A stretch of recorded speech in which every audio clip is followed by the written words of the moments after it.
가정의 영적 회복을 위한 30일 묵상, 5일차 묵상을 시작하겠습니다. 오늘은 거룩한 주일입니다. 주일에도 이 말씀으로 먼저 우리 가정에게 베풀어 주실 하나님의 놀라운 은혜를 사모하시고, 또 내가 섬기는 곳에서 예배하면서 오늘 하루 풍성한 은혜를 누리시기 바랍니다. 오늘 묵상의 제목은 하나님의 빛으로 나오는 가정입니다. 오늘의 말씀을 읽겠습니다.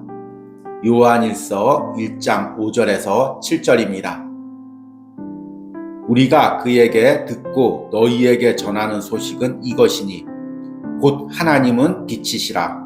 그에게는 어둠이 조금도 없으시다는 것이니라.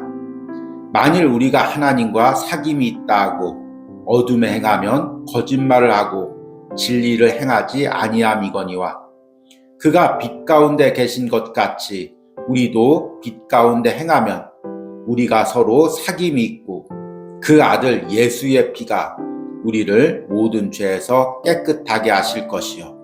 아멘. 오늘의 묵상입니다. 공기가 통하지 않는 골방이나 창고를 들어가면 특유의 매캐한 곰팡이 냄새가 납니다. 그리고 방 구석이나 바닥에는 어김없이 곰팡이들이 피어 있습니다. 그래서 우리는 이런 곳에 들어가기를 꺼려하고 들어갔다가도 금방 나오려고 합니다. 그러나 그런 방이 우리 집안에 있다면 그대로 두고 살 수는 없습니다. 그 방의 문을 열고 햇볕과 바람으로 환기를 시키고 방 안의 곰팡이들을 제거해야 합니다. 가정마다 어두운 방이 하나씩 있습니다. 오랜 갈등으로 골마 썩고 있는 부분들, 가족의 구성원 중 누구 하나가 일방적으로 계속 상처를 입어 아파하고 있는 부분들, 세상적인 잘못된 가치관으로 인해 영혼이 병들고 있는 부분들이 있습니다. 우리들은 그것을 외면하고 싶습니다. 남들도 다 그렇게 산다고 말하며 이 부분을 보는 것을 피하고 싶습니다. 그러나 이것을 하나님 앞에 드러내지 않으면 우리는 하나님의 빛으로 이 부분을 회복할 수 없습니다. 요한 1서에서는 하나님을 빛으로 비유합니다. 그래서 하나님이 임재하는 곳에서 빛이 비칩니다. 빛의 특징은 어둠을 물리친다는 것입니다. 빛이 있는 곳에는 어둠이 물러갑니다. 우리가 그에게서 듣고 너희에게 전하는 소식은 이것이니 곧 하나님은 빛이시라. 그에게는 어둠이 조금도 없으시다는 것이니라. 우리 가정에 하나님이 임재하시면 하나님의 은혜의 빛이 비칩니다. 그리고 우리 가정에 숨겨두었던 어둠이 빛으로 드러나고 그 어둠이 떠나갑니다. 문제는 우리 스스로 하나님의 빛을 거부하고 어두운 방의 문을 열려고 하지 않는다는 것입니다.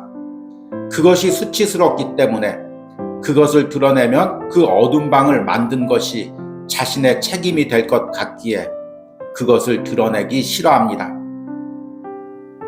외면하고 싶은 진리이지만 가정마다 어두운 방이 없는 가정은 없습니다. 죄로 연약해진 인간들이 모여 만든 가정이기에 가정마다 죄된 어둠의 요소들이 있는 것은 당연합니다. 그러나 그리스도인의 가정은 그 어둠의 요소들을 날마다 하나님 앞에 가지고 나갑니다. 그래서 하나님의 빛 가운데 비춥니다. 만일 우리가 죄가 없다고 말하면 스스로 속이고 또 진리가 우리 속에 있지 아니할 것이요. 만일 우리가 우리 죄를 자백하면 그는 미쁘시고 의로우사 우리 죄를 사하시며 우리를 모든 불의에서 깨끗하게 하실 것이요. 아멘. 오늘의 말씀 해석입니다. 온유하우스에서는 매년 새로운 묵상으로 여러분들과 함께하고 있습니다. 올해는 로이드 존스와 함께하는 노마서 묵상이라는 주제로 노마서 말씀과 노마서 강해라는 책을 읽어가면서 매일 묵상을 진행해 왔습니다. 그리고 주일에도 노마서와 관련된 말씀을 전했습니다. 5월 달부터는 특별히 한 달 동안 가정에 대한 묵상을 새롭게 시작했습니다. 그리고 주일에도 이 묵상을 이어가고 있습니다. 주일 묵상은 평상시에 짧은 15분의 시간으로 다 담지 못하는 중요한 말씀을 새벽에 전하고 또 주일 설교 때 나머지 세세한 부분을 깊게 설명하려고 합니다. 그래서 먼저 오늘 주일 새벽 묵상을 통해서 여러분들이 이 말씀을 접하고 또 온유하우스 주일 말씀을 통해서도 이 말씀을 듣고 더 깊게 우리 가정에 적용하는 은혜가 있길 바랍니다. 오늘은 요한일서 1장 5절에서 7절 말씀을 읽었습니다. 묵상의 제목은 하나님의 빛으로 나오는 가정이라는 제목을 정해봤습니다. 사도 요한이 쓴 요한 서신들에 보면 유독 하나님을 빛으로 많이 비유합니다. 빛의 특징은 무엇일까요? 어둠을 물리친다는 것입니다. 빛은 어둠과 공존할 수가 없습니다. 하나의 장소에 빛도 있고 어둠이 있는 경우는 없습니다. 어둠이 있다가 빛이 비치면 그 어둠은 떠나갈 수밖에 없습니다. 우리 가운데 하나님이 임재하시는 것도 바로 이와 같습니다. 우리가 어두운 죄된 마음으로 살다가 우리가 하나님을 영접하면 하나님이 우리 마음 안에 계십니다. 우리가 하나님의 성전이 됩니다. 그러면 우리 안에 있는 어둠의 요소들이 떠나갑니다. 이 부분을 오늘 읽은 요한일서 1장 5절에서는 이렇게 말씀하고 있습니다. 우리가 그에게 듣고 너희에게 전하는 소식은 이것이니 곧 하나님은 빛이시라 그에게는 어둠이 조금도 없으시다는 것이니라. 이 말씀이 우리 가정에도 그대로 적용됩니다. 앞에 묵상에서도 언급했지만 가정마다 어두운 부분이 없는 가정은 없습니다. 이것은 당연한 것입니다. 왜냐하면 우리들은 다 죄된 인간들입니다. 우리 안에는 죄성이 있습니다. 그리고 그 죄된 인간들이 모여서 가정을 만들었습니다. 그 죄 가운데 어느 정도 성화를 이루고 있는 사람도 있지만 이 땅에 사는 동안은 어느 정도 다 죄된 요소를 가지고 있습니다. 그 죄인인 인간들이 모여서 가정을 만들었으니 가정 안에 왜 어둠의 요소가 없겠습니까? 문제는 그리스도인 가정과 세상의 가정은 차이가 있다는 것입니다. 세상의 가정은 그 죄된 요소를 당연한 것으로 받아들이고 그 죄를 더욱더 키워갑니다. 그러나 그리스도인의 가정은 말씀 가운데 우리 가정의 연약한 모습을 발견하고 그것을 날마다 하나님의 빛 가운데 드러냅니다. 그러면 하나님은 빛이시고 하나님이 임재하시는 곳에 하나님의 은혜가 베푸는 곳에 그 어둠이 떠나갑니다. 제가 5월 달에 이 가정에 대한 묵상을 하면서 가정의 영적 회복에 대한 묵상을 하면서 저와 여러분들이 함께 꿈꾸고자 하는 것이 바로 이것입니다. 저희 가정에도 여러분의 가정에도 어둠의 요소가 있습니다. 그러나 그것을 우리가 숨기고 당연시 여기는 것이 아니라 이것을 날마다 말씀 가운데 하나님의 빛 가운데 내어놓는 것입니다. 제 이야기가 아닙니다. 성경 말씀입니다. 성경의 진리의 말씀입니다. 아무리 우리 가정에 어둠의 요소가 있고 상처가 있고 골방에 곰팡이가 썩어나는 것 같은 어두운 부분이 있더라도 이 부분이 하나님의 빛 가운데 비춰지면 이 부분이 회복되고 깨끗하게 됩니다. 오늘 앞에 읽은 말씀은 아니지만 주일 설교 때 이어서 전할 요한일서 1장 8절과 9절 말씀 보면 이렇게 말씀하고 있습니다.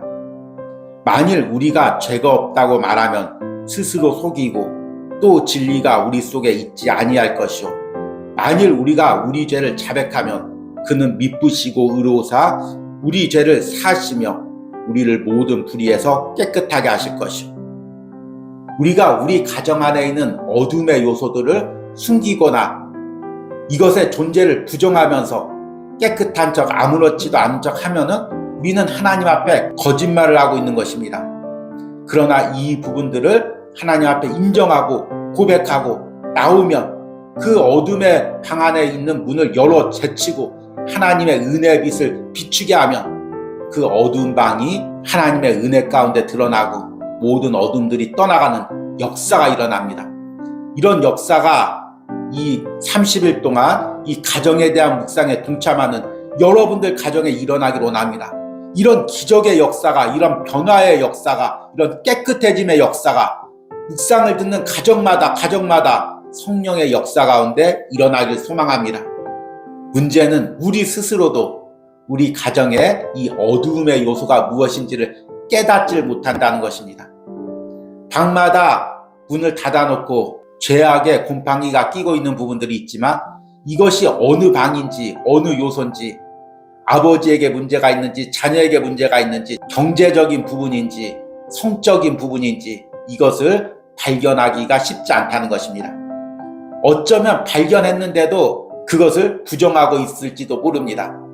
왜냐하면 그 발견한 부분을 들춰내면, 인정하면 그 모든 책임이 내 책임 같고 스스로의 죄를 인정하는 것 같아서 견딜 수가 없기 때문입니다. 그러나 이 부분을 인정하고 하나님 앞에 우리의 연약한 부분을 고백하고 나갈 때 우리 가정에 하나님의 놀라운 역사가 일어납니다. 구체적으로 우리 가정에 어떤 어둠의 요소가 있는지는 주일 설교와 또 이번 한 주 묵상을 통해서 하나하나 점검할 예정입니다. 이를 통해서 우리 가정의 어둠의 요소들이 하나님의 빛 가운데 나오고 하나님의 은혜로 변화되는 놀라운 역사를 경험하기를 소망합니다. 오늘의 적용과 기도입니다. 우리 가정에 하나님의 빛이 비추지 못하는 어두운 부분은 무엇입니까? 이것을 구체적으로 기도하며 이 부분에 하나님의 은혜의 빛이 비치기를 기도하시기 바랍니다. 우리 함께 기도하겠습니다. 그가 빛 가운데 계신 것 같이 우리도 빛 가운데 가면 우리가 서로 사귐이 있고 그 아들 예수의 피가 우리를 모든 죄에서 깨끗하게 하실 것이요. 주님, 우리 가정에 어둠의 요소가 남아 있습니다. 내가 외면하고 우리 가정이 외면하고 세상 사람들도 다 그렇게 한다고 스스로 위안하며 살고 있는 세상의 죄된 요소, 어둠의 요소가 있습니다. 주님, 그것을 그동안 주님의 앞에 가지고 나가지 못했습니다. 주님의 빛 가운데 가지고 나가지 못했습니다. 그러나 한 달 동안 가정에 대한 묵상을 하며 말씀으로 이 어두운 부분들을 비추기로 원합니다. 빛 가운데 우리 가정의 어둠의 부분들이 드러나길 원합니다. 그리고 하나님의 은혜의 빛으로 그 모든 어둠들이 치유되고 회복되고 깨끗하게 되는 역사가 일어나길 원합니다. 주님, 그동안 감추고 외면하려고 했던 우리 가정의 연약한 부분들을 오늘 말씀 묵상 가운데 그리고 주일 설교를 통해서 솔직히 드러내게 하시고 깨닫게 하시고 하나님 앞에 기도로 간구할 수 있는 은혜를 허락하여 주시옵소서. 이 묵상에 참여하는 가정마다 성령님께서 어두운 곳에 빛을 비치고 그 가정들이 어두운 부분들이 회복되는 놀라운 은혜가 있게 하여 주시옵소서. 오늘 주일날 각지에서 예배하는 모든 심령들마다 하나님의 은혜의 빛 가운데 풍성한 은혜를 누리는 축복을 허락하여 주시옵소서. 예수님의 이름으로 기도했습니다. 아멘.